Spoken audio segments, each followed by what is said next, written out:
Good morning, sunshine, and welcome back to another episode of Shine Buzz Daily, where it's all about taking inspired action, raising your vibration, and creating the life that you really want and deserve after a toxic relationship.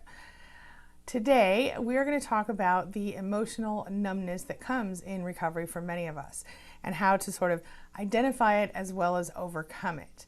I apologize for being a couple of minutes late today. My cat decided to come in my office and make it difficult for me to get him out. But anyway, we are going to just jump right into our content. Let me see if I can make sure I'm still live here. Yes, indeed, I am live, I think. Okay, not if you can hear me. Okay, hey everybody. All right, here we go. So, just for those of you who are new around here, what I'm going to do is first I'm going to share with you about 10 or 15 minutes of content, and then we're going to have a discussion in here in the chat. And hey everybody, hey, what's for tea? And we're going to just jump right into it, all right? And so stick with me here and feel free to chat as we go, and we will just do what we do. At the end of our content, I will read the cards and then we'll jump into the chat, all right? So, when I first learned about the law of attraction, I was in the middle of one of the most toxic relationships of my life. And I found a great deal of comfort in the law of attraction because this idea that I could choose how I felt, this idea that I could decide what I decided to focus on or not, blew my mind. I started to make progress. I started to develop self-esteem, and even manifesting some of the stuff I wanted in my life. As time went on, I thought this was amazing. I would just tell anyone who would listen all about it, right? But I made this really huge mistake, a big one. And, you know, in the implementation of what I would call this newfound magic, even though it's not technically magic, I thought I could just push away the feelings and the emotions that I didn't want to deal with or didn't want to feel. And then I thought that I could just move on. But I was mistaken. I do truly believe in the concept of intentional vibration management because it is incredibly effective for changing your life. But what I learned the hard way is that if you don't bother to feel and process the emotions, the negative ones and or the positive ones, but especially the negative ones that come up, because we do tend to allow ourselves to feel the positive emotions when they come up. But even those are muted when we get stuck in this cycle of numbness. So by not ever processing that stuff, we are essentially putting ourselves in the place to be in some real serious pain emotionally in the long run. And I'm going to explain what I mean right now. So let me just start here. One of my go-to songs very early in recovery was Comfortably Numb by Pink Floyd. Do you know that song? It starts off with, hello, hello, hello. Is there anybody in there? Just not if you can hear me. Is there anyone at home? That was me. I was there. I was numb. I was numb. At first, I felt comfortably numb, like the song says. I felt like if I could just maintain the numbness, I wouldn't have to feel the pain. That was true in the relationship as well, because during that time, I developed this coping technique that was sort of similar to gray rock, except I didn't fully understand what it was. Nobody told me about gray rock at the time. I had to figure all this out later. And so I did it unconsciously. And I got really, really good at going numb. I numbed out, sort of. And I got so good at it that it sort of became my resting state of being. It became how I just was by default. Because I had learned that if I could just sort of numb out and sort of go to my happy place in my head, that I could stop being sad all the time and scared and miserable and all that stuff. And at the moment, that was what I needed to do when I was in the middle of the toxic crap. But the problem was that I didn't understand that by just acting as if everything was fine and everything was good, shoving my emotions down, it's not a permanent solution. And I didn't understand that at the time. And so I just tried to live in that sort of suspended state almost. But by not dealing with or trying not to deal with my emotions, boy, I created a really toxic situation for myself. Because since I hadn't dealt with all the negative stuff that I had gone through and experienced and felt, there would be times where it would all just kind of bubble up to the surface and then come out in the form of a breakdown or a freak out or whatever. And in some cases, at very inappropriate times. I was not healing. I was just getting by. I was just surviving. I would later learn that just surviving is no way to live. And it left me in that constant fight or flight state where I was always basically on the edge of my sanity, sort of. And when I wasn't there, then I was just in the state of being completely frozen and debilitated. I couldn't function like a normal person. The fact is that simply suppressing your emotions, it can be incredibly unhealthy, and it can leave you incapable of dealing with much of anything that comes up. You become paralyzed if any major issues happen, or you stay in that state of, sort of spaced out all the time, not really here, kind of watching from above, that kind of thing, dissociation kind of stuff. And I learned the hard way that I was going to have to allow myself to feel the darn emotions and process them if I was ever going to heal. And that was very painful for me because it wasn't really until years later that I figured it out, and it took a long time. But my reason for telling you this story is because I want to help you to avoid that delay that I experienced in my recovery in yours, right? So I'm going to share some really important tips with you on how to get in touch with your emotions and process them again after your toxic relationship, or even during if need be, depending on where you are mentally, physically, and otherwise. So how in the heck do you manage your feelings if you don't know what they are? It's a good question, right? Well, only about a third of adults are actually capable of identifying their emotions, according to this best-selling book called Emotional Intelligence 2.0. And that's probably for many of us because we were discouraged from sharing our feelings or expressing them as we're growing up. But a lot of us didn't learn that part until we were in a toxic relationship with a partner. But many of us learned it growing up. And then we tend to judge ourselves really harshly if we get angry at our kids or someone else in our lives. And for whatever the reason is, we do tend to bottle up those emotions, and that does tend to hold us back in both recovery and evolution on the next level. So moving out of recovery into the life we want can be really stifled. It can be slowed or even stopped by our inability to recognize and deal with our emotions. So we're going to talk about some new, more constructive ways that we can get in touch with our emotions again and reconnect to ourselves so that we can allow those things to flow through and then move forward in a more healthy way. Okay. So first of all, I want to talk about the benefits really quickly of connecting to your emotions again, because some of us are like, why bother? It sucks. It hurts. It doesn't feel good. I totally agree. But there are benefits. Number one being that you gain self-knowledge. You increase your self-awareness, which helps you to grow and evolve and develop into the person that you actually want to be, the person you actually are deep down on the inside, right? Your higher self, sort of. It allows you to clarify your goals and to direct your energies toward the things that you actually find meaningful in your life, right?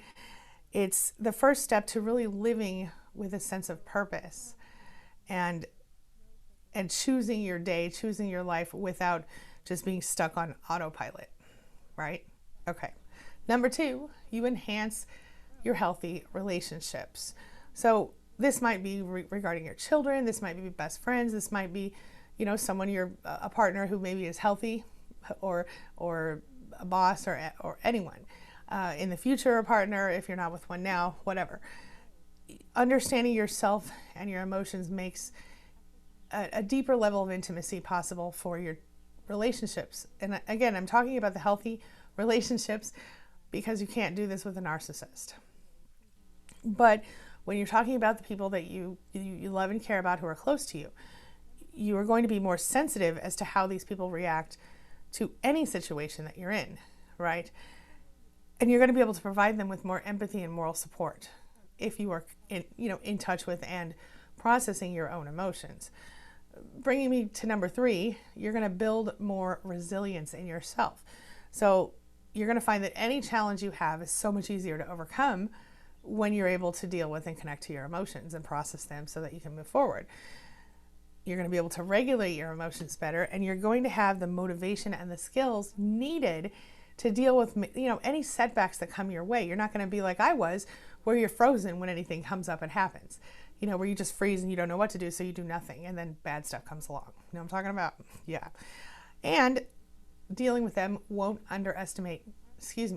undermine your self-esteem, because your self-esteem can be intact if you're processing your emotions and dealing with them and understanding them for what they are. Does that make sense? All right. And then number 4, you will achieve more. You will do better in your life. Emotional awareness maximizes productivity. It maximizes your ability to grow and evolve in any way, shape, or form. Starting with personal stuff, going all the way to your career stuff and everything in between. It really does make a huge difference. You're also going to find yourself being able to cooperate, collaborate, connect to other people in your work environment, or even related to personal life stuff, like calling a bill collector or something, without feeling so much pressure, and you're going to be able to make better decisions as a result of that. Okay? So let's talk about how you can actually go about identifying your emotions. Let me share a few little strategies with you. Okay? The first one is name your symptoms. So what do I mean by that? Well, take the time to figure out what you're feeling and put a label on it. Like I told you guys the other day, I told you yesterday that I was feeling like on Sunday, I was kind of depressed and sad and kind of feeling all up in my feelings because of, the fact that I was acutely aware of getting older, because it was the day after my birthday. And I went into more specific details for myself, of course, but making your language for yourself as specific as possible. So, sadness might mean, grieving for a lost pet, or maybe it means feeling kind of out of it on a rainy day. Be real specific with yourself so that you know what you're feeling. Like I said, I named my feelings from Sunday. I allowed myself to process them. I cried a lot, but it was good. It was good crying. It was healthy crying. And then I went forward and released those emotions. So doing that gives you a great deal of space, if that makes sense, to process. Because when you say to yourself, this is how I'm feeling, not only are you labeling the emotion, but you're giving yourself some sort of context to work with. Because a lot of us, especially during our toxic relationships, there's this phrase that people around here use all the time. That made me feel some kind of way. I felt some kind of way about that. And what that means is that I'm not sure exactly what I felt, but I didn't like the way I felt. You know what I mean? But you need to feel more than some kind of way. You need to acknowledge whatever it is that you're feeling and say it to yourself, if not out loud. Maybe you don't need to broadcast it on the internet, but you need to understand on your own level. Number 2, you want to look deeper into the situation and the feelings around it. So keep in mind that your behavior could be, oh, you hear that? Somebody's car horn is going off. Sorry. Your behavior might be deceptive if you are like I was, and you tend to sort of shove those feelings down or cover them up when you feel like they're not appropriate for the situation. So if, for example, if you are the type of person who holds back and doesn't show affection for other people in your life because you worry they might take advantage of you or they might take you for granted or whatever, be aware of that and examine why you feel the way you feel in regard to that. Do you understand what I mean? So just be aware of yourself. If you notice that, you don't hug your friends and you want to hug your friends, ask yourself, why do I not hug my friends? Or if it's about your kids and you find yourself, not listening to them very much and feeling annoyed when they're talking, ask yourself why that is, and ask yourself, how are you going to feel about that in 10 years when they move out or something? I've been thinking a lot about the empty nest thing, which is ridiculous because I still have a 12-year-old home, but I'm there. Anyway, number 3, listen to your body. Your physical sensations can reveal huge, important clues about what you're feeling. Our bodies and our minds are connected. Our emotional state is directly reflected in the way that we carry ourselves, the way that we physically feel, all that stuff. So if you're clenching your jaw all the time, or you're doing this all the time, maybe you're angry, you don't even know. You know, we tend to get so out of touch with feelings that we can't easily manage when we're dealing with a toxic person, that it becomes our norm to not acknowledge anger and pain and things that we can't really control in that situation. But it's so important for us to recognize how we're feeling. And sometimes we have to do that through our physical sensations. So, you know, if you're feeling relaxed, your muscles are all relaxed and calm, and you feel this warm glow around yourself, oh, you're probably happy about something, you know. But if you are doing the clenched jaw thing and you're like this, you're probably not that happy. Go check yourself in the mirror. You might be surprised what you see. Number 4, and I say this all the time, meditation. You know, whether that is, for a lot of people, that means finding a quiet place to be for a while and exploring their emotions. And we should all be doing that. We should all be exploring our emotions. We should all be observing our feelings without making judgments. For me, sitting in a quiet place just makes my head go crazy. And so I do a little better with popping on the earbuds and moving a little bit. Doesn't have to be a lot. Could just be walking. Could just be pacing back and forth. Oh, another thing I find incredibly therapeutic is dishes.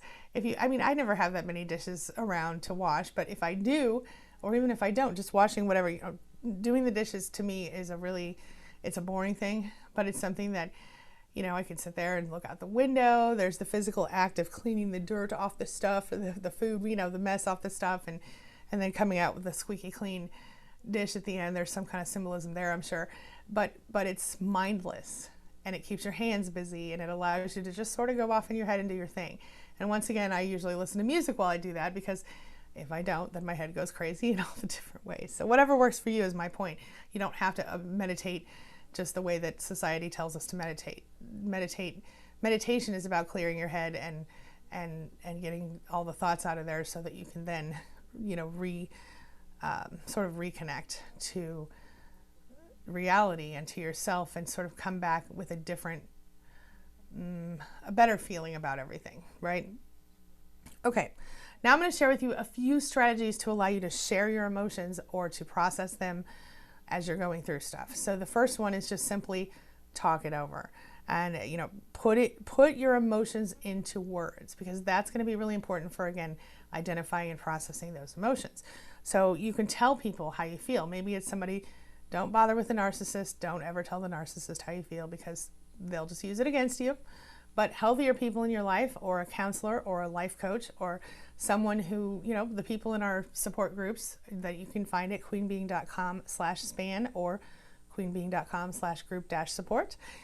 You know, you want to tell people how you feel, why you feel that. You can even just journal this if you don't want to share those feelings out loud to other people just yet. If it's not feeling safe for you to do that, write that stuff in your journal. Allowing yourself to be vulnerable is very scary for a lot of us, because in the past when we've done that, we've gotten bitten pretty hard, right? But as we get healthier, as we bring healthier people into our lives, we're going to find that the rewards are so much worth the vulnerability that we've had to put out there. You understand what I mean? You're going to connect on a deeper level, and you're going to feel more secure in yourself overall, and that's a beautiful thing. So this brings me to number 2, start small. You don't have to jump in with your deepest, darkest secrets, right? You can, if certain subjects are feeling a little sensitive for you, or you can, you know, you're really uncomfortable with talking about certain things, like say the abusive relationship you just got out of, or you're getting out of, you know, then maybe you sort of practice. You talk about things that are a little bit less risky for you, things that, you know, you don't feel like might ruin your life, or whatever. And as you become more confident in your ability to express those less scary things, then you're going to be able to, you know, more easily learn how to address those things that are bigger and more painful for you. And then you're going to be able to be healthier in that process. Number 3, move your body. I say this all the time, but in addition to what it is that you're talking about, you want to recognize that, you know, exercise of any sort can be incredibly therapeutic for releasing those strong feelings. I know when I went through the whole process of losing all that weight several years ago, I was going to the gym, and I was treadmilling I did a lot of treadmill work. It was not difficult, but certainly did the job.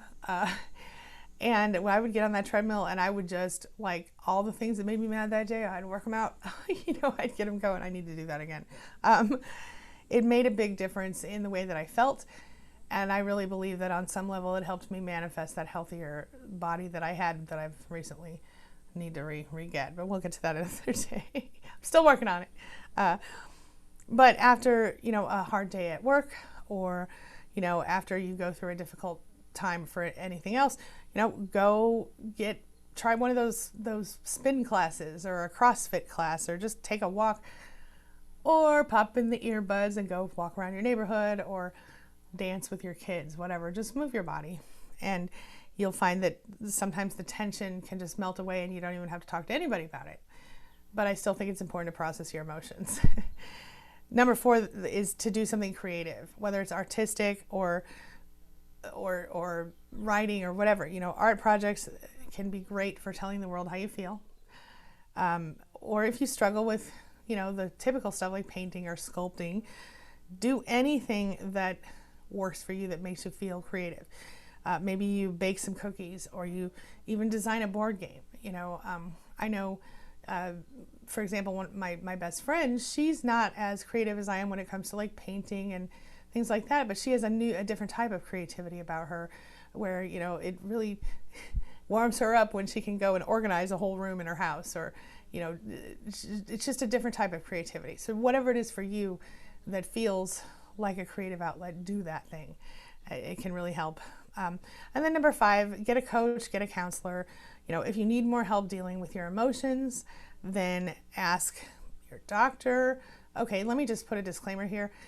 I always think if you're struggling with this type of stuff, that you should always go and talk to your doctor and make sure that it's not some other physical issue causing the trouble. Just to be safe, okay? But once you've done that, look for a counselor, look for a coach you can talk to. It can be really helpful to process your emotions, to learn new techniques for processing your emotions, practice new stuff, and then also to try out the new behaviors that you want to use in a safe space. It might feel a little uncomfortable to you. Excuse me one second. It might feel a little bit uncomfortable to you when you're starting to process emotions after you've gone through this type of relationship, and even if you've never really done it before, because a lot of times when you're raised with a toxic parent, you never even learn how to do this. But don't let the discomfort stop you. That's just a temporary thing, okay? Because when you're working on increasing your own emotional awareness of yourself, it's going to really put you in a position to have a better life, a better everyday experience. Things are just going to be overall so much better for you, regardless of the rest of the stuff you're going through. Let the discomfort happen is my point. That's why we talked about all that yesterday. All right, now we are going to read the cards, and then I'm going to jump in the chat and talk to all of you beautiful, amazing people.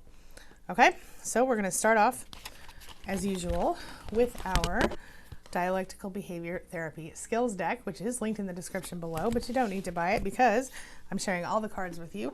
And today we are on number 44, Be Assertive.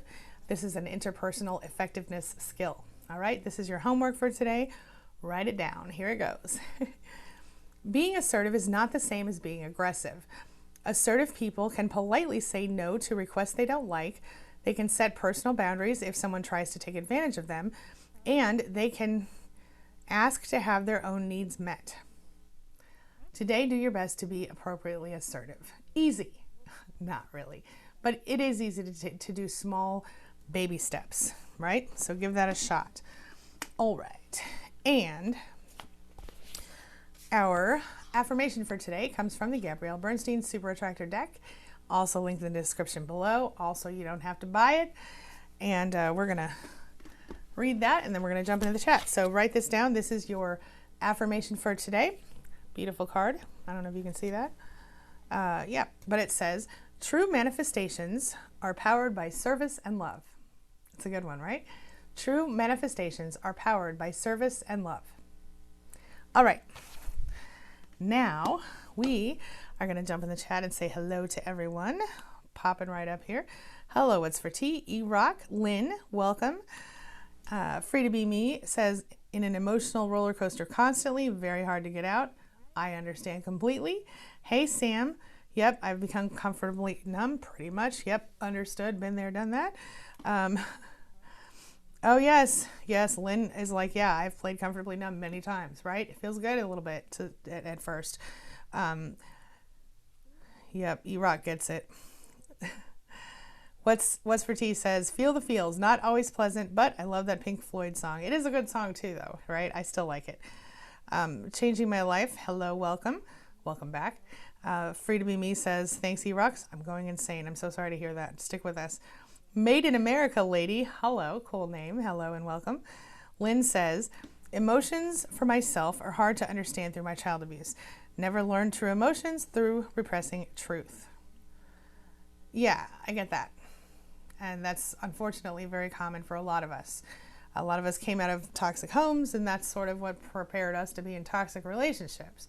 We didn't understand our own value, and we didn't even really get the idea of, you know, that maybe we had any value, or that our emotions were true and real and valid. At least I didn't. Oh, this is great. What's for T says, coming back to life and learning to fly are two other great Pink Floyd songs. Yes, indeed. Yes, indeed. Yes. UNA says, exactly, you cannot maintain a state of numbness. And that's true, because if you do, it'll kick your butt in bad ways. E-Rock says, yes, after years of numbing, feeling my emotions led to more than one breakdown. I'm just so tired of surviving to accept how things are when they're so undesirable. Right? I get it. I get it. Mindy, hello Mindy, welcome. She says, hi, thank you for your videos. You are speaking of where I am emotionally right now. I get it. I get it. Trust me, I get it. It does get better if you choose to make it better, you know? Changing My Life says, my problem is figuring out how to live. I never really learned how to feel beyond happy, sad, depressed, or stressed. Yeah, I get that. It took me similar. Took years. It took years. Yes, exactly. What's for T? It's hard, but you cannot move forward unless you find a way. That's 100% true. Yes. Let's see. E-Rock says, how can they say there are only, 5 or 6 primary emotions? It feels like there are a lot more than that. I guess secondary emotions. I'd like to enhance my emotional literacy. Okay, right on. I'm going to do more videos on this if that's of interest to you guys. If it is, say yes, more videos in the chat right now. But yeah, I totally get that. And that's something I've worked on, and I would be more than happy to talk with you guys about. I've worked with many clients on it. It is because I believe one of the biggest pains that we have as survivors of narcissistic abuse is that we very often were never ever validated in our lives for any true reason. And what I mean is, you know, you will find people who are, who would validate you, but only in order to get something from you a lot of times. And until you wake up and you see what you've been dealing with this whole time. You know what I'm saying? So something to consider there. Yeah, KD, welcome. KD says, I didn't even know how numb I was until on a ride at the park in the summer that normally I wouldn't even go on, and I thought I should try another. It was a reality check, and I still notice it. Healing indeed. Yeah, that's a great test for yourself, actually. I remember when I was in high school, before high school, I was scared to death of roller coasters. The idea of them just made me want to throw up. And this is the first time I learned how to overcome my own fears, was going and forcing myself to get on the roller coaster, and I literally pretended like I liked it, and then I started to like it, you know. But that's one of those fake it till you make it things that works.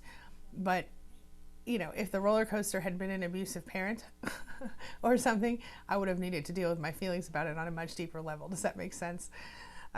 Yeah, I get you. E-Rock says, I find it pretty confusing because I'm so used to acting from a place of inauthenticity, people pleasing. I can't do it anymore. Now I'm just a bitter, unhealed codependent. Well, let's fix that, my friend, because there's more to it than that. And it really does begin with being aware of yourself, taking the time to really get to know yourself, you know, instead of just always being afraid. Like when you feel afraid, ask yourself, why do I feel that way? Like that lady that lives downstairs from you, E-Rock, if you think about how she has treated you and you think about your visceral reaction when you see her, do you feel fear? Do you feel anger? Do you feel disgust? Really think about, how do I feel when I see that woman? And if you don't know, next time you see her, stop and ask yourself right away, how do I feel when I see her? Name the emotions and then work through them. Are they logical? Are they legit? Do you really feel that way? Or is it just a reaction that you're, you know, sort of allowing yourself to have because you haven't thought about how to react? And if you do notice, okay, I'm feeling fear, well, what am I scared of? Is she going to hurt me? Is she going to just annoy the crap out of me? What is she going to do? And, you know, the police around there, they know what you're dealing with. They know what you're going through. So really figure out, is it just annoying or is it scary? You know what I mean? Just for example, something to think about. But becoming aware of those emotions is really the first step to sort of resolving them and learning how to use the intentional vibration management stuff properly so that you can then choose what comes next. Does that make sense? Okay, hey, Uncle Meow Meow, welcome back. Bonnie says, that's interesting. I definitely need to read that book. I just remember the original one from decades ago. Right on. Yep. And thanks for being here representing the Mod Squad, Miss Bonnie. I appreciate you. Changing My Life says to E-Rock, totally feel you on the bitterness. Oh, totally. I believe me, I get it. Believe me, I get it. Yeah.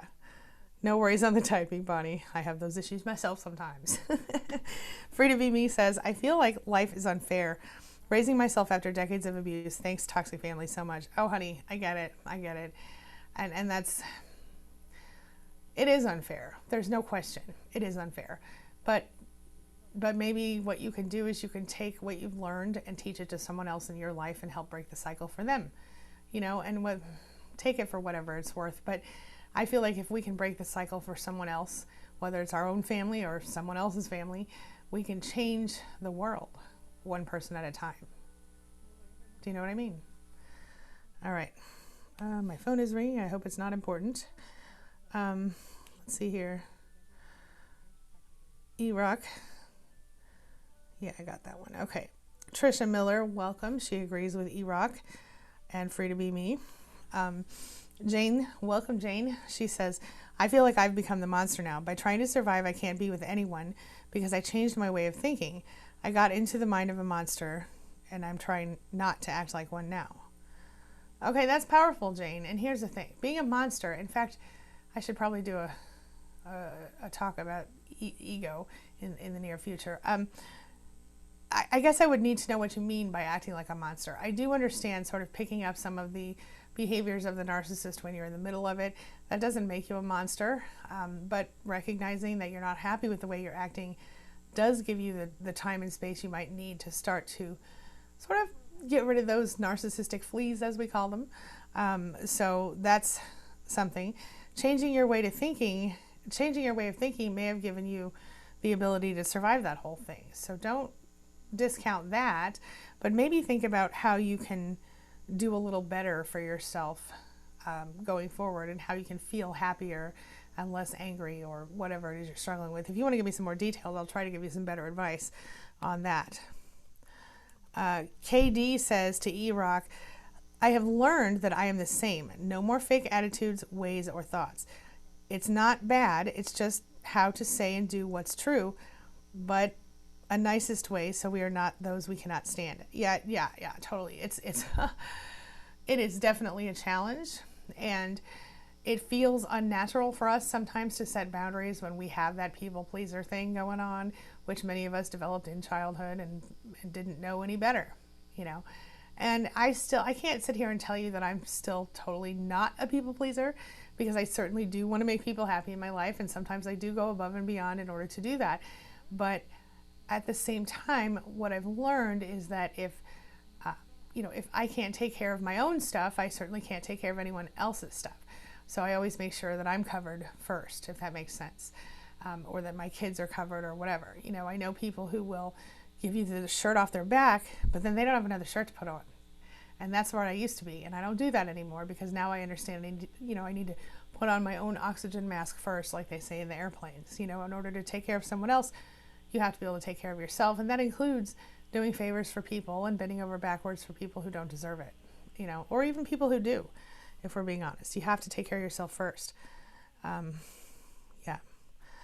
And yes, there is a way to say it as politely as you can without hurting anyone's feelings, or trying not to. But when it comes down to the bottom line, you know, sometimes you might have to be a little harsh with certain people in your life, especially the toxic ones, because people who are not toxic usually won't push you too hard. If you just say, this is what I can do, this is what I can't do, whatever, they're usually like, okay, I feel you, I get it. But toxic people will push you beyond your comfort levels. They'll take more than you want to give, and it gets ugly. So be careful with that. Bonnie says, Angie, the crap never ends. Girl, I feel you. She said, now I got to deal with out-of-state daughter-in-law's mom, who is a major backstabbing narcissist and needs to be the best Grammy ever. Listen, let her think whatever she wants to think, and only deal with her if you absolutely have to. I really don't think you absolutely have to. I don't know the whole situation. But if you do have to deal with her, what do you deal with her on? Only the business of grandparenting your grandchildren, right? Or of parenting your adult children, which doesn't really require a whole lot of interaction with each other. But I would not deal with her unless you have no choice. And then if you do, I would keep it very, very surface and let her think whatever she wants to think. Let her be the best Grammy ever. She's out of state. It's fine. She can say whatever she wants and she can act however she wants. Don't let it get to you, Bonnie, because you know the truth and I know the truth. You're really the best Grammy ever. Right? Okay. E-Rock says, and I think I just realized it's not fair and justice does not exist. So what now? Being the perpetual victim? Even though I don't like the way I'm talking to myself in this comment, but probably once we start to feel these things, the pendulum swings to the far opposite side and takes a long time to gain balance. At least that's what I'm telling myself. Yeah, I do think it's important not to live in that state of perpetual victimhood. And part of that is taking responsibility for your part in stuff. But I don't want you to take responsibility for your abuse, if that makes sense. I just want you to take responsibility for the point at which you recognized what was happening and you got the heck out of there, right? I don't want you to, you know, so many survivors, you know, find themselves still in the relationship and they beat themselves up because they haven't left yet. They have legitimate reasons, like they don't know how they're going to support kids alone, or they don't know where to go or where to live. They don't have anybody to back them up because the narcissist isolated them from everyone, or they don't have any money because the narcissist is financially abusing them. There are so many logical reasons that people stay stuck for a little while, but people then beat themselves up and, you know, they learn about narcissistic abuse and they're like, oh my gosh, thank goodness it's not just me first. And then they go, oh, but I can't go anywhere. I can't do anything. So how do I stay? Well, I can tell you how to stay, but it's not a way to live. It's a temporary thing. You can't live like that forever because you will not ever be able to get in touch with yourself. You will never be able to feel and process your own emotions.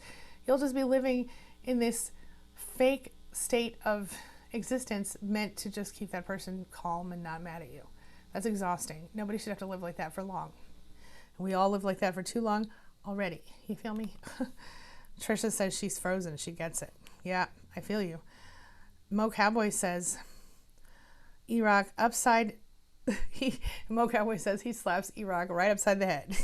Now carry on with your negative self-talk and use the just to chain yourself into a narrow definition of self.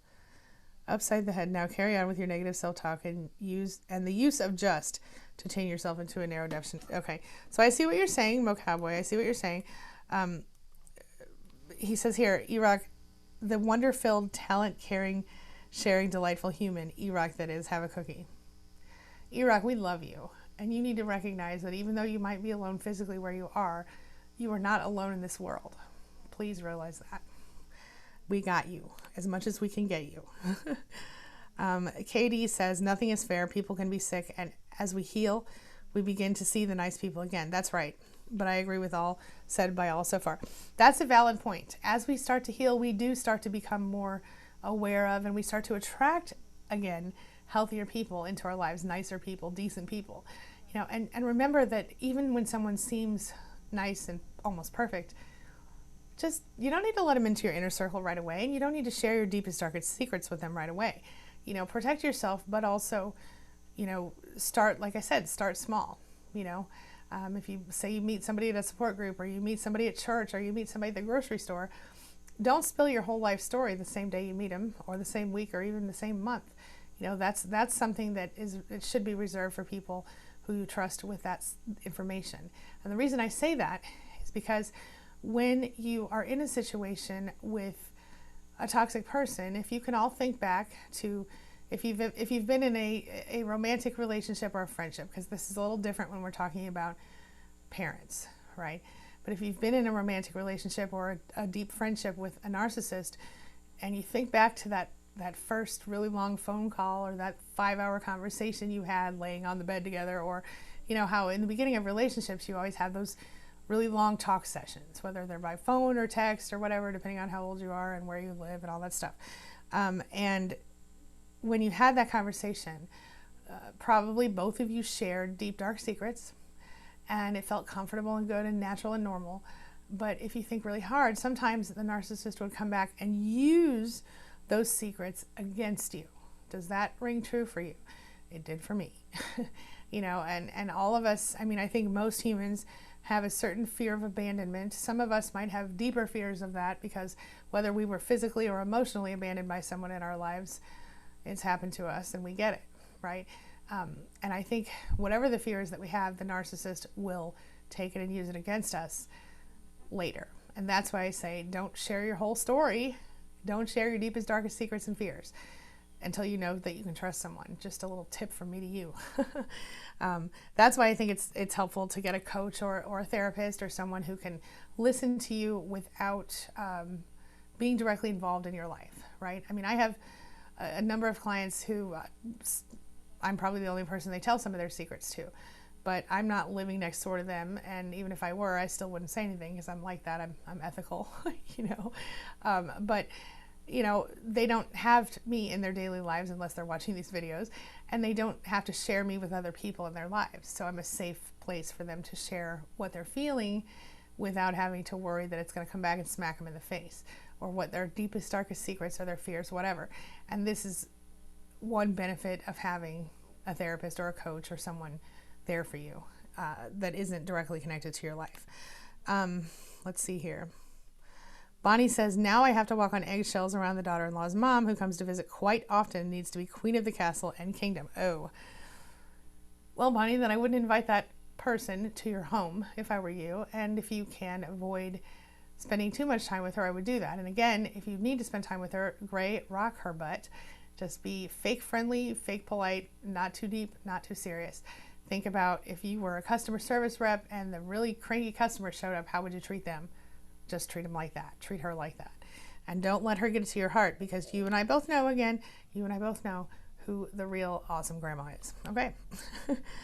Changing My Life says, hey, and let me say this one thing, Bonnie, she's probably overcompensating because you are there and she is not. You live closer, you're able to see them more often, and she cannot.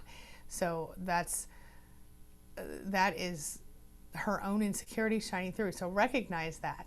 And so if you want to make things with her a little better, and this is going to make you want to slap me, but go ahead, it's okay.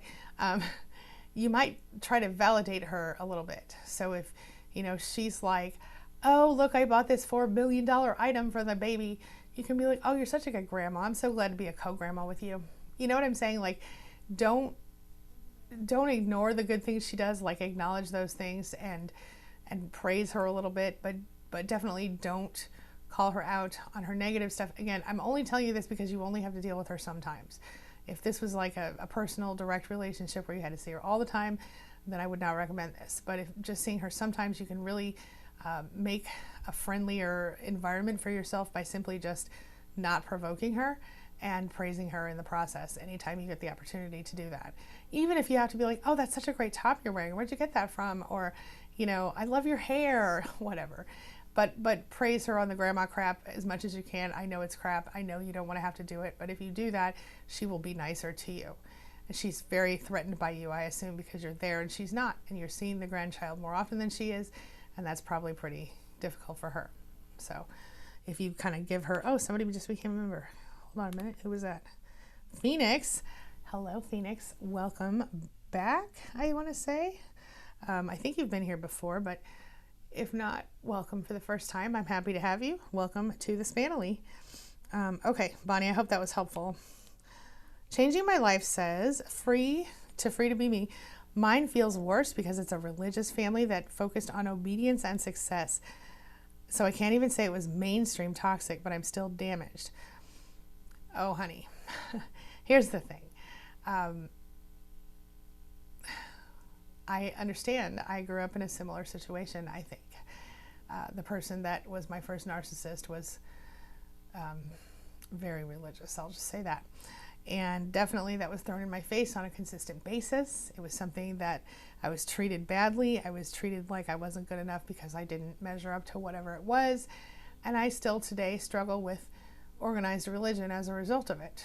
With that being said, it might be more mainstream than you think. I mean, whether it was a cult situation or just a regular religious situation, even healthy religions have unhealthy people in them that sometimes tear you down.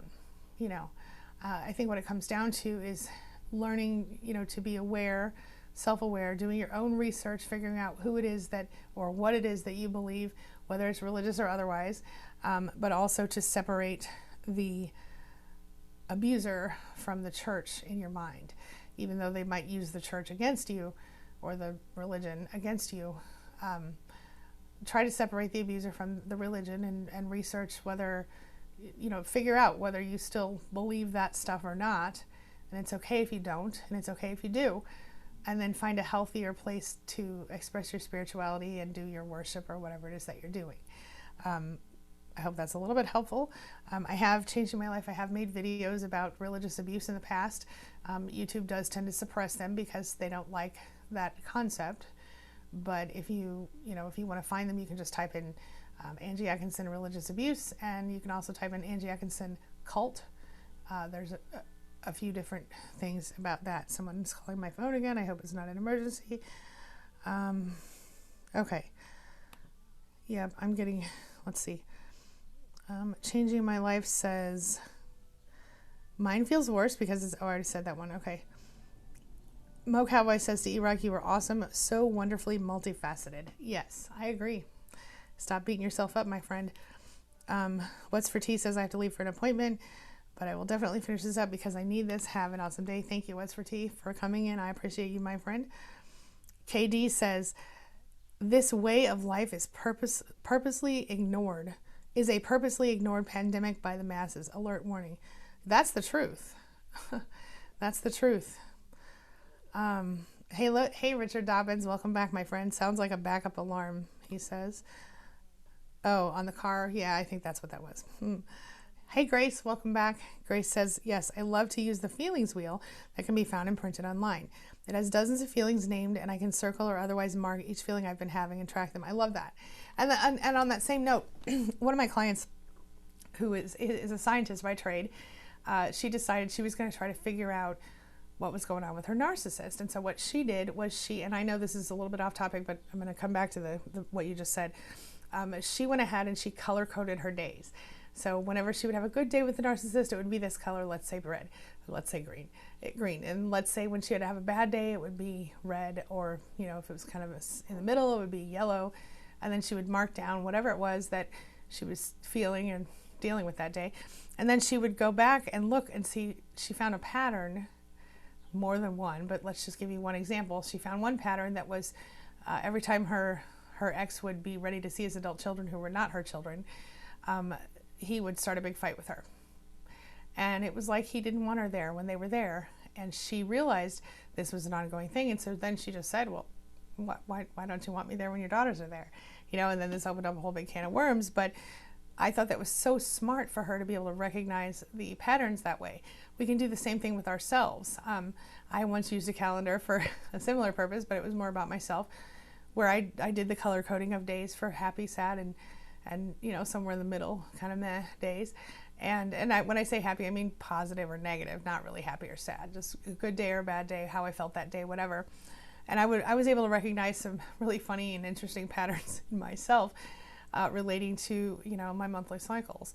And like I always know, now I know there's like 2 days a month when I'm starving and I need chocolate and red meat.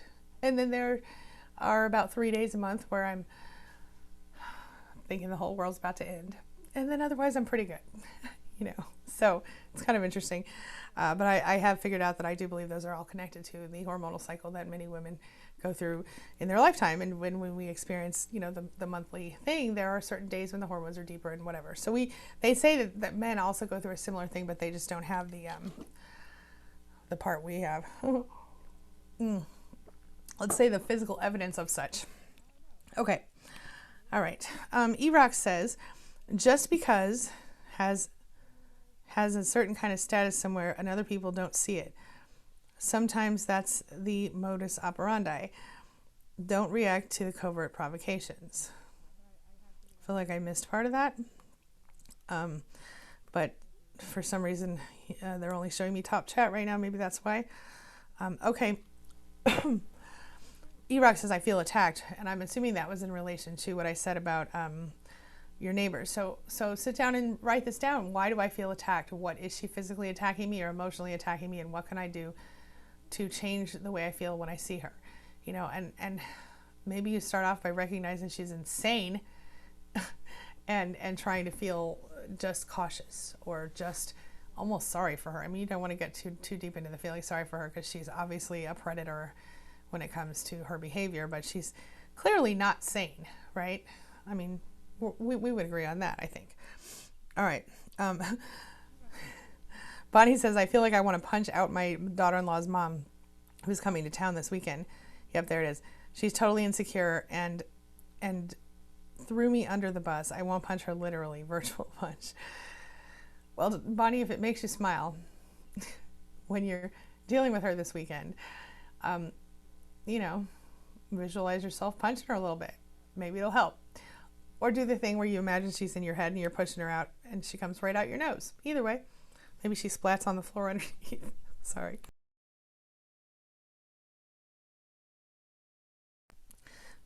Whatever it takes to get through it. But just remember that her own insecurities are her problem. She's jealous that you spend more time than she does with the baby or the children, I'm guessing. Bonnie says, I was expected to be the perfect daughter to my elderly narcissist mother. Now I got to deal with a jealous, out of state, out of her mind, other grandma who wants to one-up me. It never ends. Look. Let her think she's one-upping you. Who cares? I mean, the truth is that both the daughter-in-law and the son know that you're an amazing grandma. And just keep telling yourself, we all know who the real great, amazing, awesome grandma is, but let her have her little pettiness. You know, she's only there so often. She's not there every day. And let her think whatever she wants to think. Because ultimately, I mean, if she's actually throwing you under the bus, that's another story. You got to tell me the story so I can tell you how to deal with that better. But if she's just being a little baby about stuff and whiny and, oh, what about me? La, la, la. Let her have it. You know, just let her have it. It's not worth your energy. And your grandchild will also know who the true best grandma is, if they don't already. Mo Cowboy says, coffee kicking in. I think I use coffee to stop the numbness. Okay, that's not funny, but it is funny because I definitely never use coffee to stop the numbness. Sarcasm. I love coffee. And in fact, oh, excuse my lipstick here, but if you look at this cup, I don't know if you can see this, but it says like, don't, you know, shh. And then it says, not yet, almost, okay, you may speak now. My sister bought me this cup and I just love it. It's so funny. All right. But I get you. I definitely don't want to deal with life without having that work in my favor. All right. Trish says, did you recommend a book? Well, there was that book that I talked about. The what was it called? Let me see if I can find the title. Yeah, Emotional Intelligence 2.0. Sorry about that. I knew it. I just couldn't remember it. Anyway. Okay. Grace says, no, not the dishes. My nemesis. Look, I know what you're talking about. I do. I hate the dishes too. Now I just never have dishes because I just wash them all right away as soon as I use them. But for a long time, I was one of those people who would like stack the dishes. and it was terrible, and I just dreaded doing them. So now I've created a new habit where there are never dishes in my sink, ever. If a dish gets dirty, it gets washed immediately. My kids know the deal. Thank goodness. It makes my life so much easier.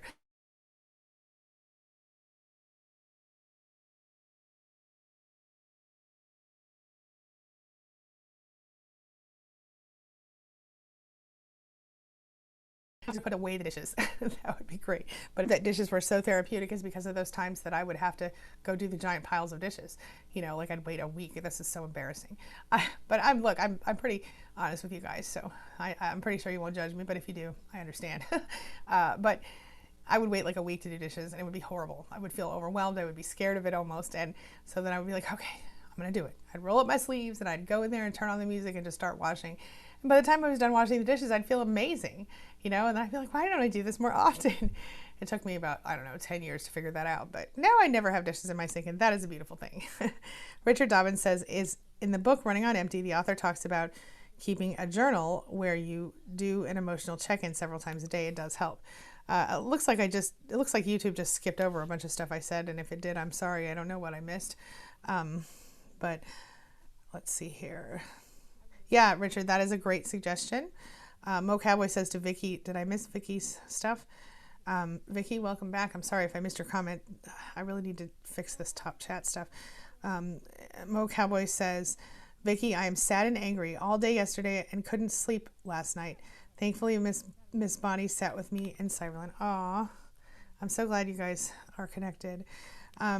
E-Rock says, I think Dana said our feelings are not negotiable in terms of right or wrong. One might be seeing things not clearly, but to be attacked for expressing how one feels is psychological warfare. Dana, as always, is right. I agree with that 100%. And I absolutely know. This is the thing. Look, this is the thing that I think so many of us desperately crave and need, is someone to say, you know what, I get you. I understand how you feel, and mean it. Because nobody validates our feelings growing up, or if they do, then later in the toxic relationship, your feelings are not validated. And when you go through life always feeling like your feelings aren't real and don't matter, it does so much damage to your soul and your psyche and yourself. And when you recognize that those people were wrong all that time, sometimes it takes years, decades, then it can be a relief, but also, you know, you think to yourself, where could I have been? I always do anyway. I always wonder. In fact, I say to my children, if someone had taught me the things I'm teaching you when I was your age, I might be ruling the world right now. And I halfway joke when I say that, but I know I could have been more powerful in my life and created even more change and difference for other people than I am creating. But at the same time, I don't know that I would understand what I understand. And so I try not to look at it like a bad thing, because I think that you and the rest of the fellow survivors that I help are part of my purpose, and part of the reason I had to go through that and be here now.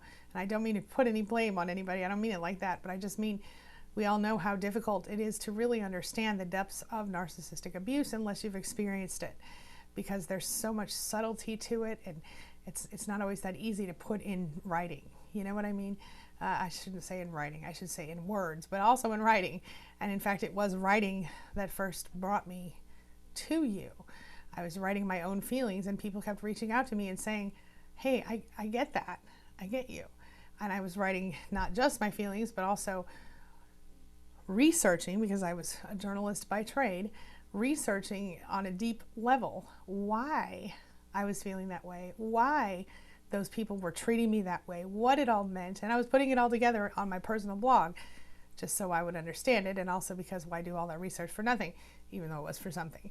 And I wasn't even really promoting that stuff very much, but for a long time those were the most, you know, still today now of course, but before I officially, you know, decided, okay, this is what I'm going to do, narcissistic abuse recovery, because it's not glamorous, it's not awesome.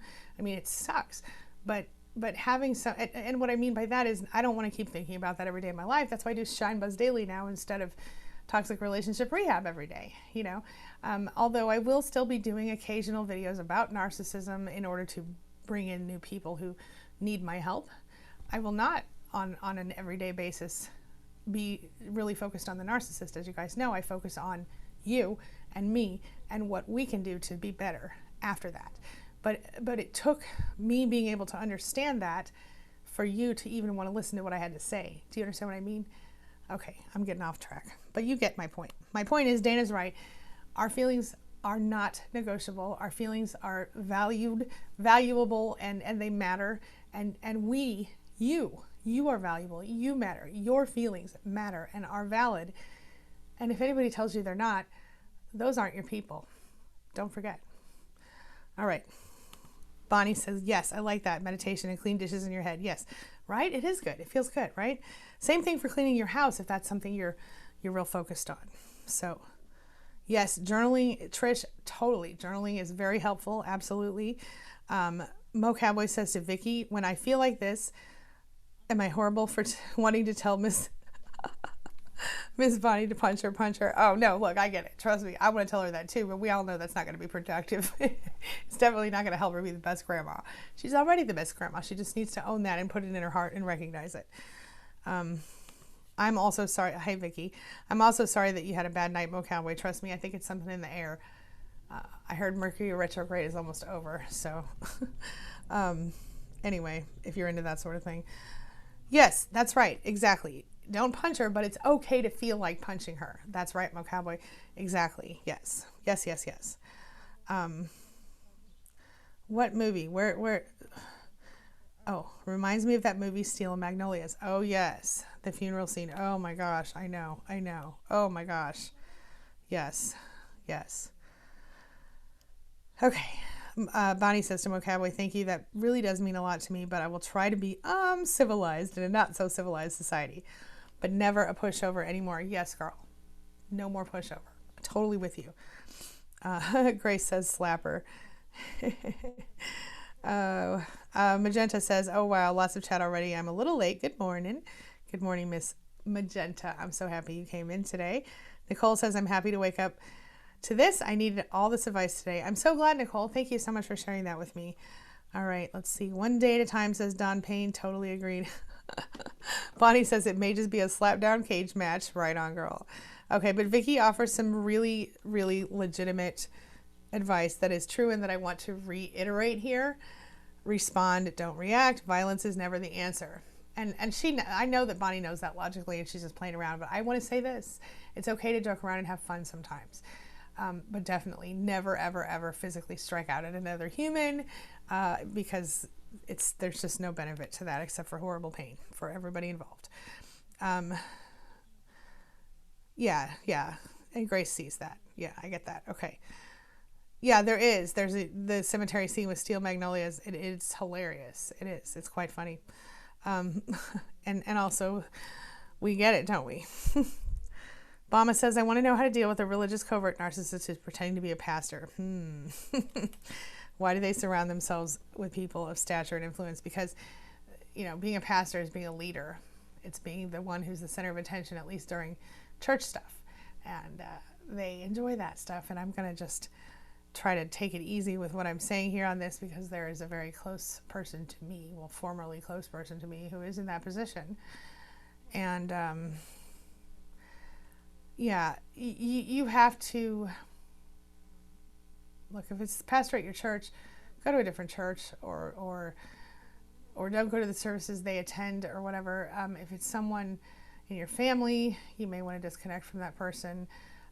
The fact is they won't change and they use their religion against you to judge you. They feel justified in judging you. They feel justified in thinking less of you because whatever it is. And, that's not your fault. Mama, I would suggest you look, again, like I was mentioning earlier, look up Angie Atkinson religious abuse or Angie Atkinson cult, and I think you'll find some of my videos on that stuff. Magenta would totally cage match with her ex. She would lose, but it would be exhilarating. Get it, girl. Yeah. Erock says, yeah, what bothers me is these types distract you with thinking you need to... No, it went away. Okay. Erock says, this is what I've heard by a source I trust. One of the bacteria... Oh, okay, we're not going to talk about that. Yes, self-validation. Okay, guys. Hey, C. Yeah, very good comments here today. I'm going to wrap up for today, but right on. I'm going to wrap up for today, but I will see you guys tomorrow at the same time. And just to give you a little bit of an early heads up, I used to have my business meetings on Mondays, and I changed them so I could be here live for you guys, but unfortunately, my assistant is now working another job following her passion, and I'm not ready to lose her just yet, so I'm going to change my Monday videos to a recorded video instead of a live video. But I will then be here Tuesday through Friday with live videos. So I hope you guys are cool with that. And if you have, yes, balance, absolutely, yes.